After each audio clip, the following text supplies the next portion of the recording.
There's no way these will not fall when I put them down.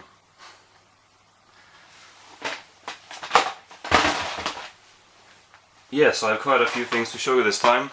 I'm gonna have to split this up into two parts though, because I have that much. I've not done one. I forgot to check now how long it's been, but it must have been several weeks. And I have bought a lot of stuff, and I have pre-ordered a lot of stuff. So this is gonna have to be the first one. I'm gonna come back later on and show you more stuff. So expect more.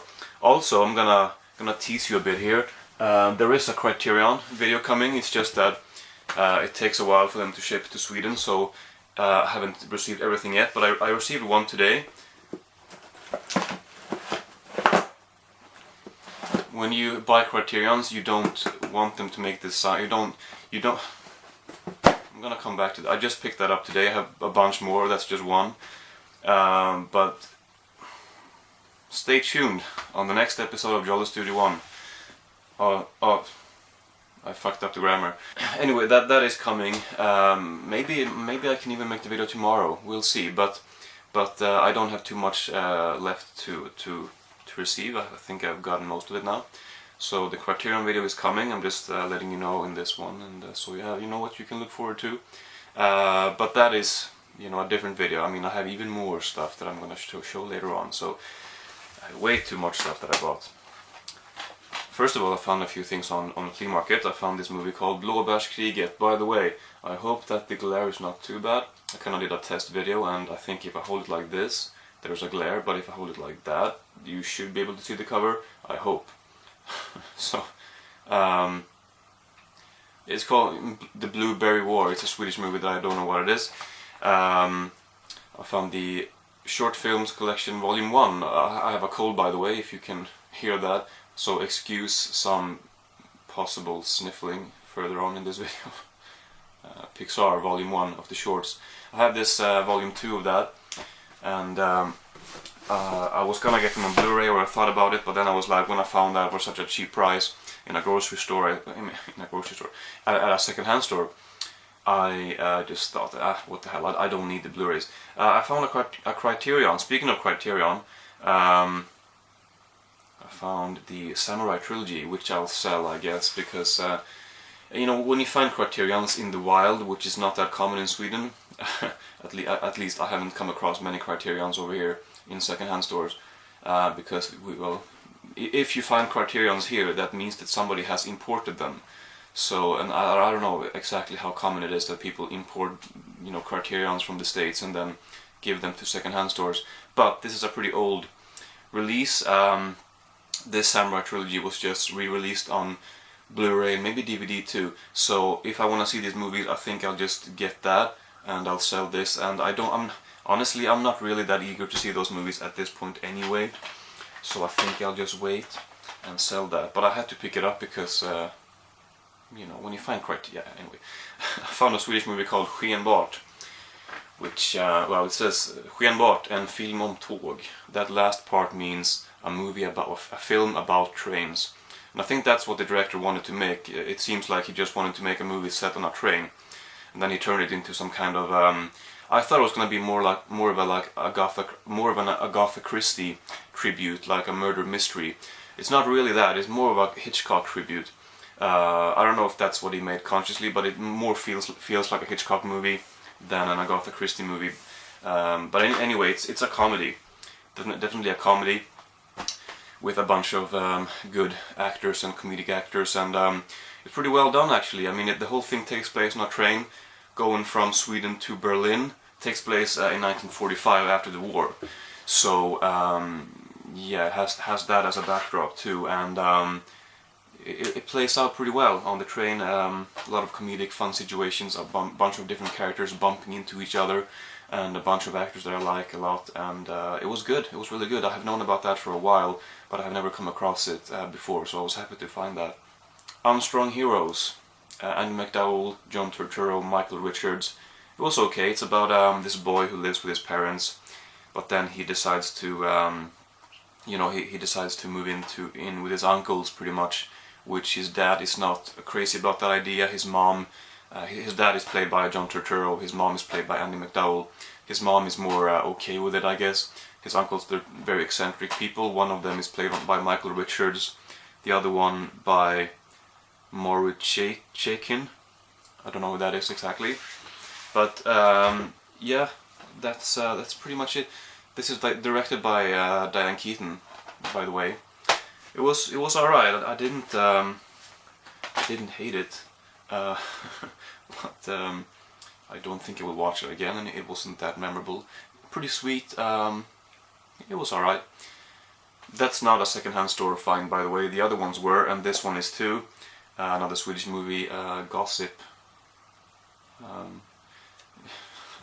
This was, I recognize a couple of scenes from this. It's not a very good movie, but it has a fucking ridiculous cast.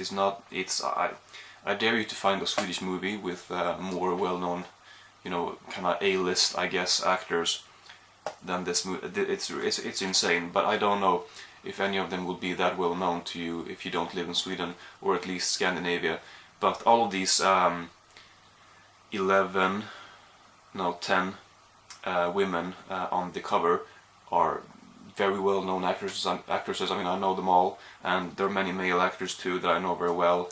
So an insane cast, but I guess that goes to show that you don't necessarily make a good movie just because you have a good cast. I put one away because that really is not very interesting. I found this, or I bought this. I've been wanting this for a while. The 2001 Space Odyssey. I think it's called maybe the deluxe edition. I'm not sure, but it has a film cell or something. Is that what you call them? These. I like this movie a lot, and I want to have as many editions of this movie as possible. It's just kind of fun to collect them. I didn't have that, so I just bought that. Found this movie. Oh yeah, this is also a second-hand store find. I had more of them than I thought I did. This is called Living Out Loud, I think, in English, with Danny DeVito and Holly Hunter and Queen Latifah. Queen Latifah is not in this very much, but I like that Danny DeVito a lot, and it was alright. Not bad, nothing mind-blowing or too memorable, but pretty good. Then I bought 2 movies from Amazon. First, Son of Saul, very good movie, really good. This is obviously about the Auschwitz concentration camp. It takes place in the Sonderkommando, or I don't know what that would be in English, but it was the group of people who basically they worked in the ovens or whatever, the gas chambers, and they had to see a lot of horrible stuff. Of course, they had to dispose of the bodies and stuff like that.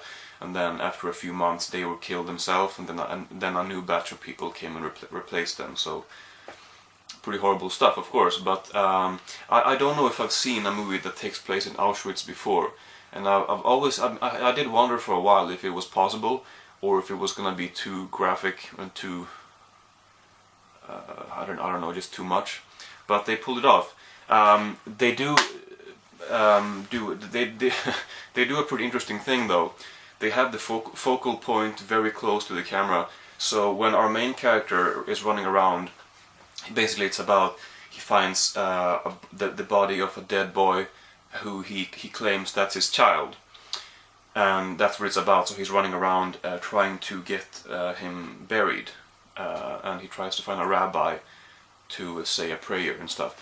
And so it's about that, and as he's running around, we have the camera here, he is always in the foreground, and in the background it's out of focus, so the focal point is on him.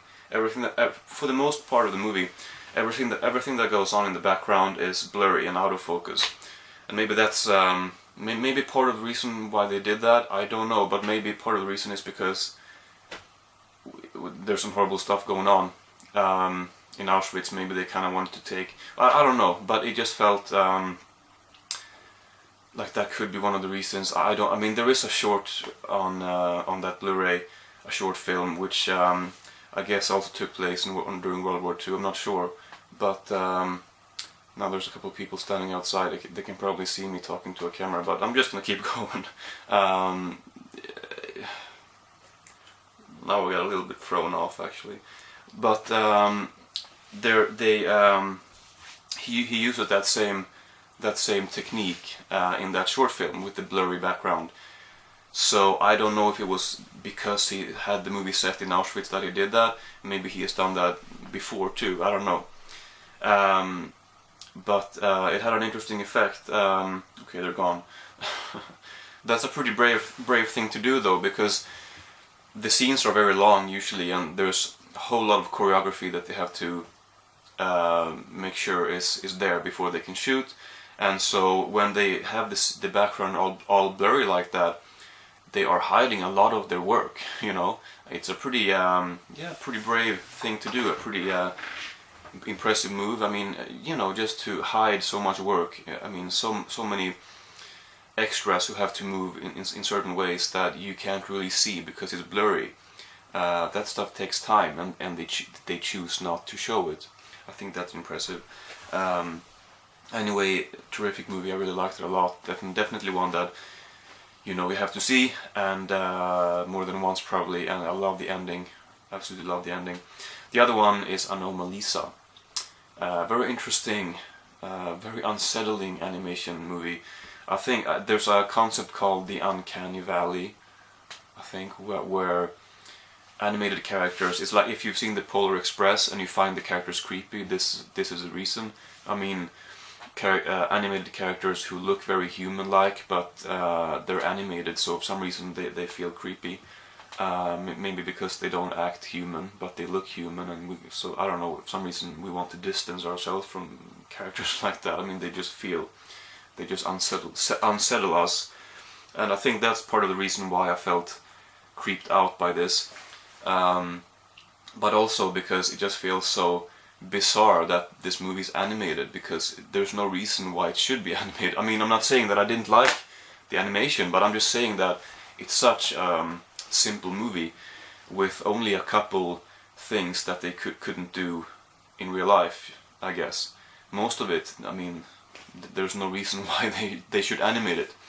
And maybe that's the reason, maybe that's part of the reason why I felt creeped out too, because I don't know, it was just weird.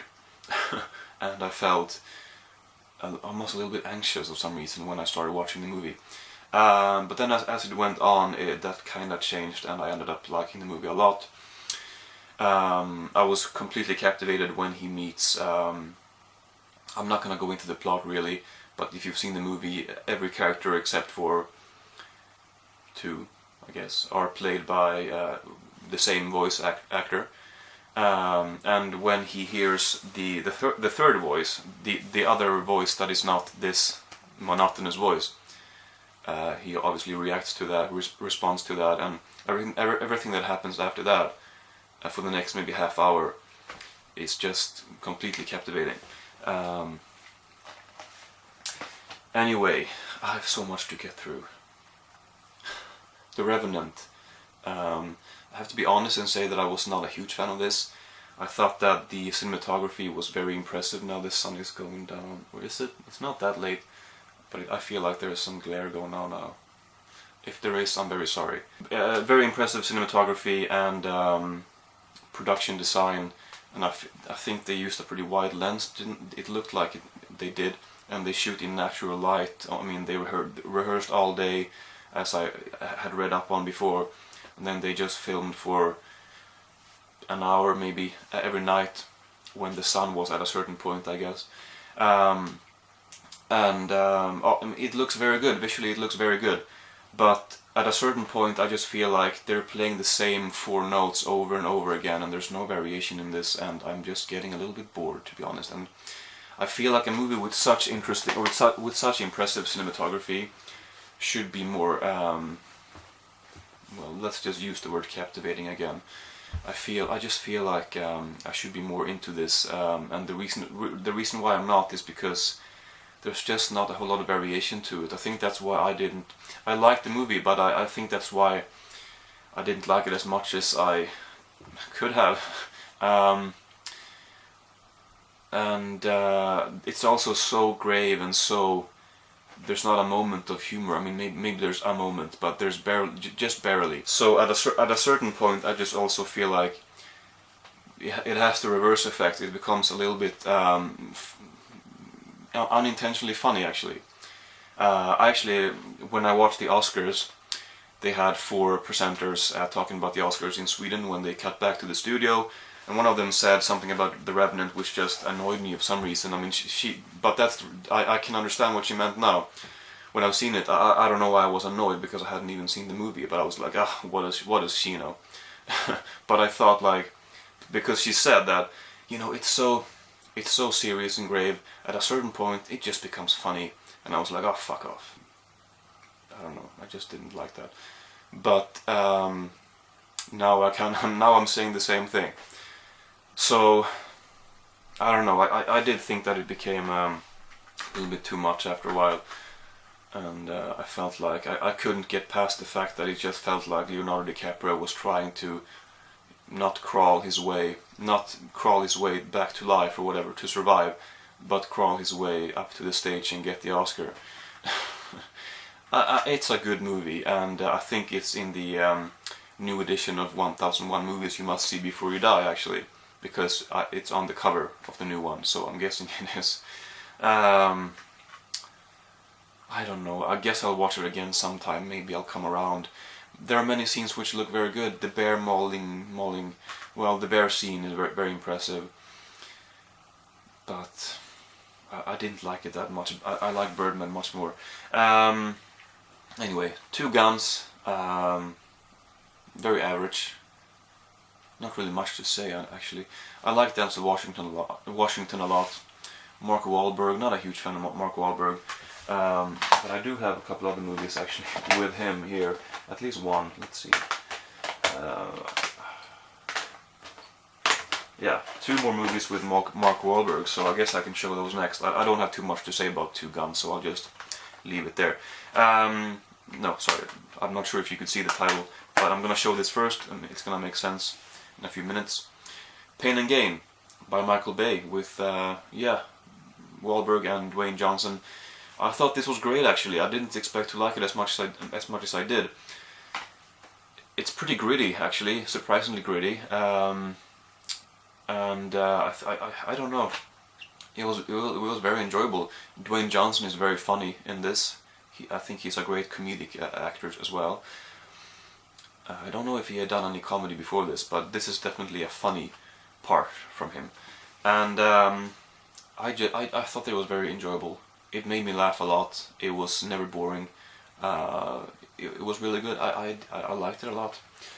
And then Daddy's Home with Will Ferrell, which was okay for the I mean, it ended up being pretty good because the ending was very sweet and very funny.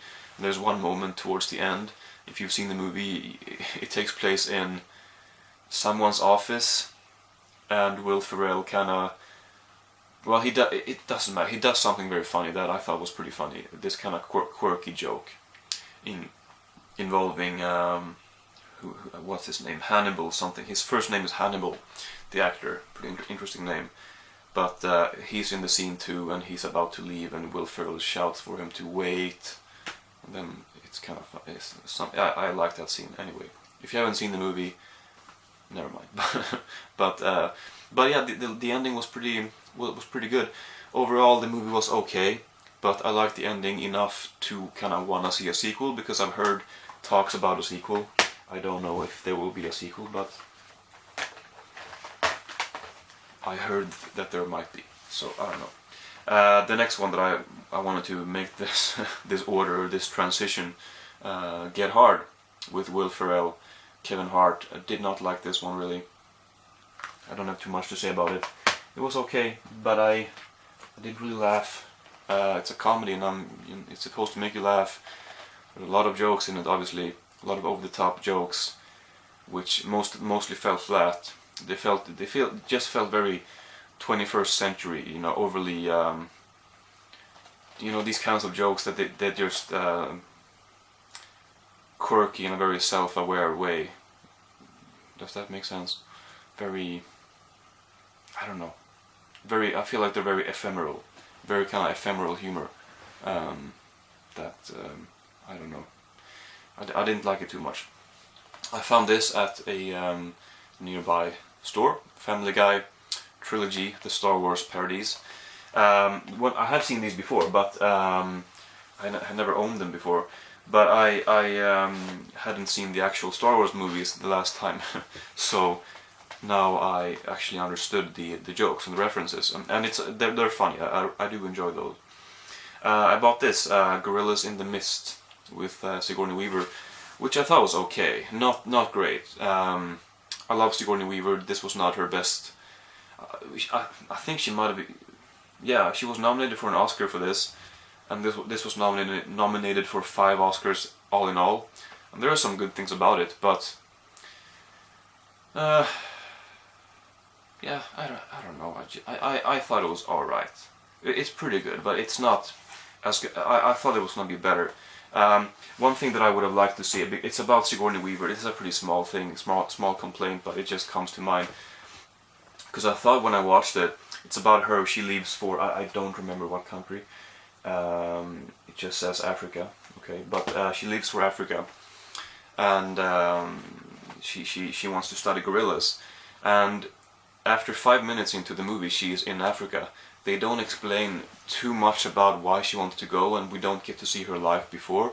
And I would have liked to see. I feel like they should have stayed in the States for at least 15-20 minutes and kind of established some more things before they left for Africa.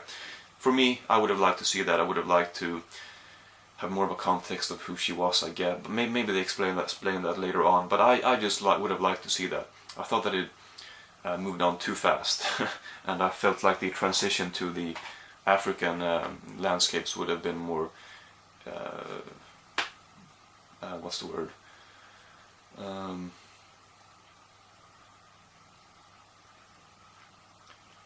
Anyway, jump cut. I can't think of it, but it was okay. It was okay.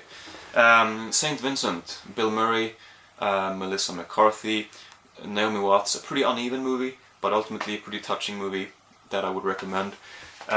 This movie, I think it's really good. I like it even more the second time. Crazy hard. Jeff Bridges, one of the better parts that he has done in the last few years. I think he must have been nominated. He won actually for Best Actor. Yeah, he's great. Absolutely great movie. Yeah, I don't have. I have so many to go through. I don't have too many left now, but I would recommend that if you haven't seen it. He plays this country artist who's kind of, well, past his prime, to say the least, and he does it really well. Jeff Bridges. I ordered this, Inner Space. I think I just wanted to see a movie with Martin Short, and then I recalled seeing him in. I mean, I remember that he was in this movie, and I had heard good things about this movie. It's directed by Joe Dante, and it was great, really good.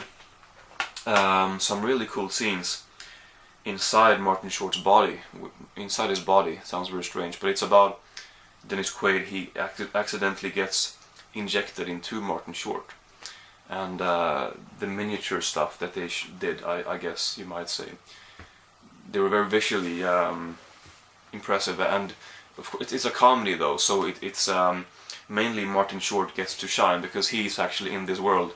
Dennis Quaid, he just sits in his his spaceship. No, it's not a spaceship obviously, but it looks like a spaceship. I don't know what it is, but he's just sitting there, and he communicates with Martin Short, and they try to solve this thing. There's more to it, but basically that's that. I think most people know about that movie, but I had never seen it before, so I really enjoyed it. Okay, I'm holding this in my hand right now, but I didn't really look through all these movies. I just kind of pulled them out, but I didn't have to include this in the video. Mickey or Veronica, the names of 2 Swedish names, if you wonder what that means. Although, anyway, I think you can figure out that there are 2 names. A comedy that came out, I think I remember it came out on Christmas Day, maybe 2014, and I like the male actor there. It's with what's her name? Isabella Scorupco, yeah, and she's been in a few American movies. I don't remember what movies. Maybe she was in a Bond movie. She was in Reign of Fire, I think. with Matthew McConaughey. Anyway, it was alright. It's a comedy, romantic comedy, nothing too impressive. Okay, Joy. Pretty good. It was more modest than I thought it was going to be. But I like that. I like that not too much happens, really. At least in the first half, not too much happens, and it's I don't know, it's a good movie. It's by David O. Russell, and with Jennifer Lawrence. They seem to like working together. There's a very good talk here with the two of them, which goes on for like 1 hour in front of a live audience, which it felt pretty obvious after watching that they well, they have good chemistry. So there's no, I mean, it's not surprising that they worked together on 3 consecutive movies. So, but the movie was good. This movie was great for the most part. Hateful Eight. I watched this last night, or no, during the day actually, and for the most part, really good. I thought that it's a 2 hour 40 minute long movie, and I thought that the last maybe 40 minutes, maybe more, but the last chapter, I think this was divided into 5 different chapters, maybe 5, and the last chapter wasn't. I didn't like that too much, but everything before that was absolutely great. The whole thing takes place in a cabin, and Quentin Tarantino, he kind of uses his actors as pawns. It's like this big, it's like a chessboard, and he kind of moves the pawns. It's really cool, and I love the opening sequence, which goes on for like 3 minutes, but the camera moves from here to here. It kind of just zooms out or pans. What's that? Not pan. Pan is like this. Well, anyway. Let's just say zooms out. Maybe this is a pan too, is it? Anyway. Yeah, and the music in that by Ennio Morricone was great. And it has this, I don't know what instrument, a tuba, a cello, maybe both, maybe neither, but either way, that just latches onto your mind, or it's been in my head all day, I mean, since yesterday. Such a great little melody. I don't know, it's not very, yeah, I guess a melody, but very simple, but very effective and very ominous and very suitable for the beginning of the movie, and just set the tone perfectly. And it didn't entirely follow up on that. Like I said, in the ending, I wasn't really that into it. But for the most of it, I really loved it. There's some really great scenes. Like, for some reason, the scenes, I don't know exactly what he tried to do. I think it was just a funny thing that he worked with, or he came back to a few times in the movie, where they have to nail a board to the door. They can't close it because there's a blizzard outside and the door is broken, so they need to nail boards to the side of the door or whatever, so that the door won't blow open. And there was some very, peculiar, I guess, very strange scene. I can't find the right word here.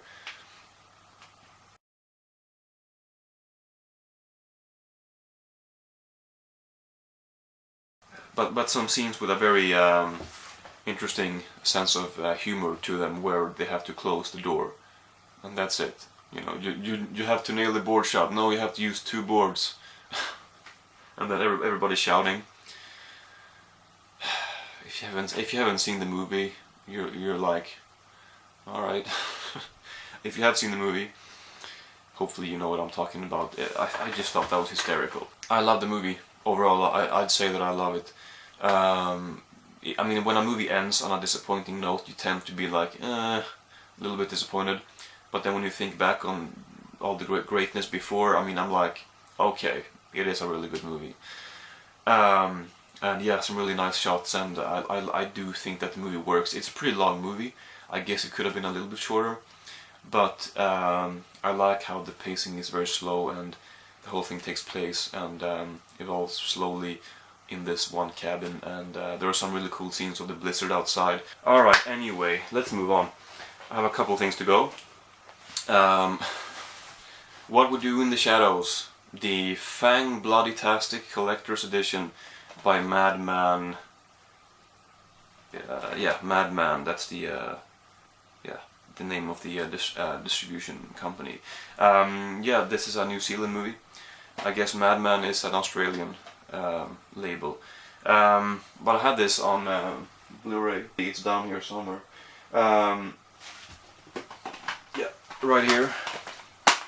I have this. So I guess I can get rid of this now. But I just wanted to get this because I knew that there was a lot of special features. Over 2 hours of special features, it says. So I finally jumped on this and I got this. Not the absolute best looking release here. It's a DVD sized, and the case doesn't look all that great.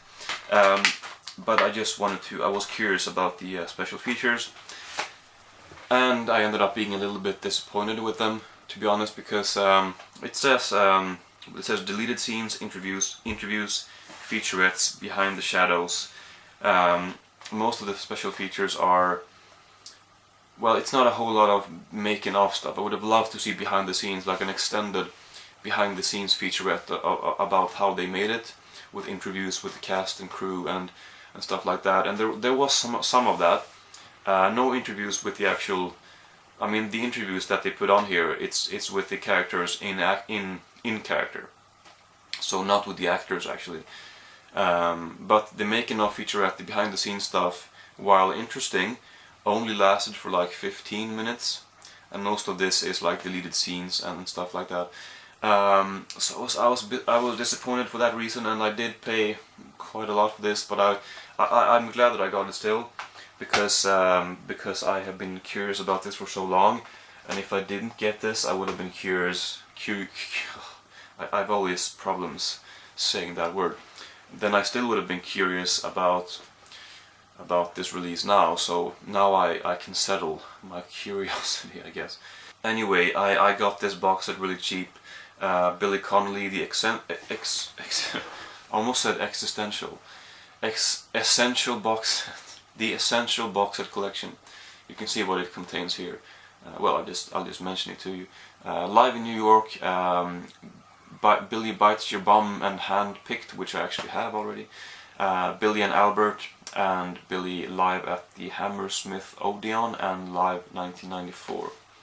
Also contains World Tour of Scotland, which is part of a bigger box set with I think maybe 3 other series, which I've been wanting to get. It's with him traveling around different places, and this is one of them. This is the one that he made first, where he goes through Scotland. And he's actually on a tour in Scotland. By the way, the tour that he's on is on this DVD. Not in Scotland, but there's one DVD here with a show, I think in London, perhaps. It doesn't matter where, but so when he travels in this other DVD through Scotland, and they show, in between the traveling, they show clips from the concerts. I recognize the jokes from this other DVD, so that must have been the same tour, I guess, but different parts of the UK.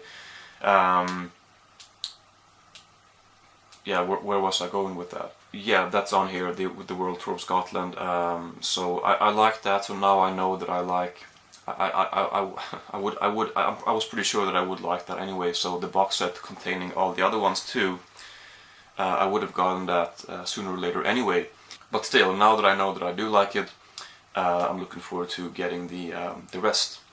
But I have seen other newer Billy Connolly travel shows, so I like those. So anyway, I am babbling. I mean, sometimes when I'm in the middle of something, as I'm talking, I'm just thinking to myself, I'm really talking, aren't I? So I just went to A, to B, to C. No, I mean C, the last letter of the alphabet. That's confusing, by the way. A, B, C, and then Z. Is also pronounced C. And with that off-topic note, I'm just gonna leave this video because it's very warm and I have to be somewhere now. So stay tuned for the Criterion video. I hope that those.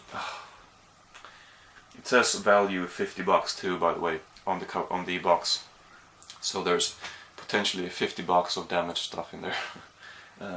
Anyway, that should be up pretty soon, so yeah, stay tuned for that, and more stuff later on. So thank you for watching. Yeah, and no sniffling. Yeah, how about that?